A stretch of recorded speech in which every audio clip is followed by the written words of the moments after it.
Yogurt making is a really common fermentation process in retail food establishments.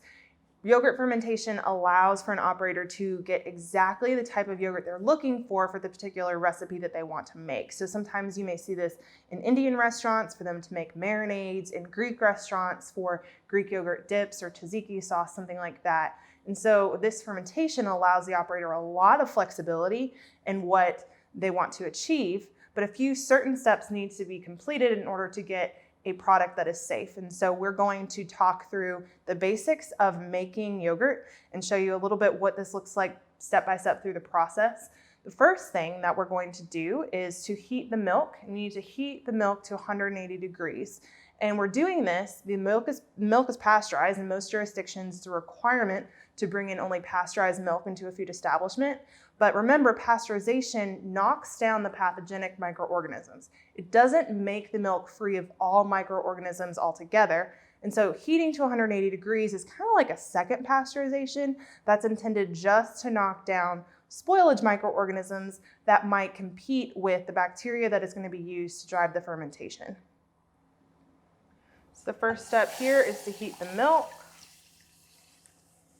And you're going to want to make sure that that heats relatively gently and gets up to 180 degrees. Stirring every so often just to make sure it doesn't burn, because scalded milk is not what we're going for here.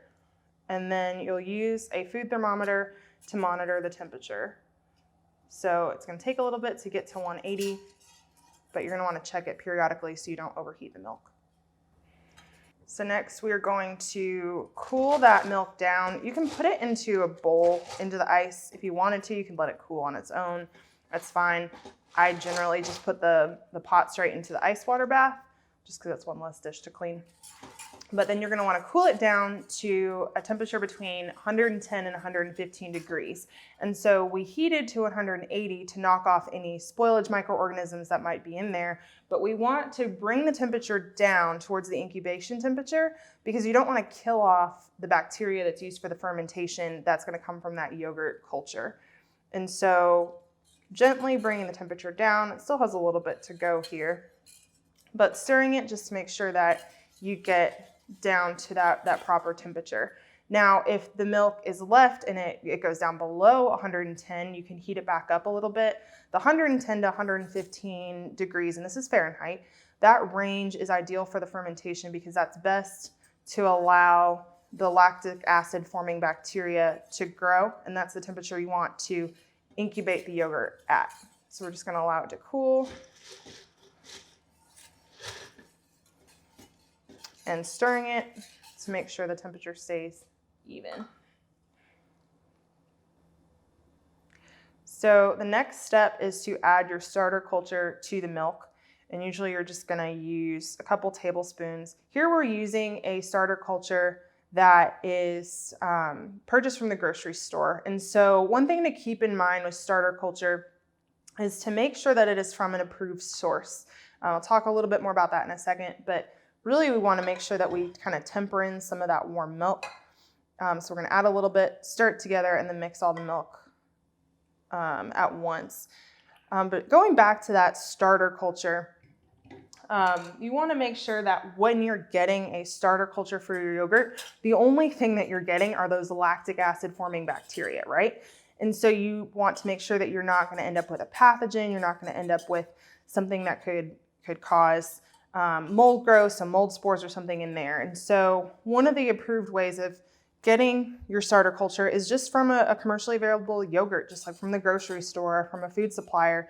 We know that those yogurt products have been tested, that we know that those are produced in a safe environment and that you're not going to end up with something like acid-resistant E. coli or Staphylococcus aureus in there. And so there can also be starter cultures purchased online. That can be perfectly acceptable as long as they're willing to give a certificate of analysis to prove that the only thing that's in there is the yogurt starter culture that you want. What we don't recommend is using part of a previous batch of yogurt. And some people want to do this. They want to take their last batch of yogurt and use it as an inoculant for the new batch. They say, well, this last batch turned out well. Let's use the same one. Well, that's called backslopping. And one of the concerns there is that if anything contaminated that yogurt after it was created, after it was fully fermented, then you'd be adding that contaminant back into this next batch of yogurt. And we don't want to do that because you don't want to increase the risk of the product. So after the yogurt culture is mixed in with the milk, you're ready to incubate. And depending on how the operator wants to incubate, this could be in a really large tub that is put in a large Cambro or in a water bath like that. It could be something that's wrapped and put in a warm oven that's left at a low temperature.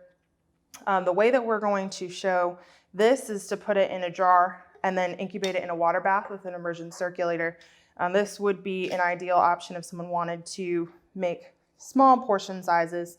Again, you might not see this actually happening in a restaurant because this is a really small volume, but this is going to show you one way of incubating in that water bath that precisely controls the temperature. So this is after 2 hours of incubating. So you can see that the yogurt is thickening a little bit, but it isn't completely solid. And you can kind of see here some of the curds. I'll show you that in a little bit more detail in just a second. So that's after 2 hours of incubation. And then this is after 4 hours. So this one is a lot more solid, definitely closer to what people traditionally think of as yogurt. And those curds are a little tighter. You can see here, some of them sticking to the surface. I'll also show you that one in just a second.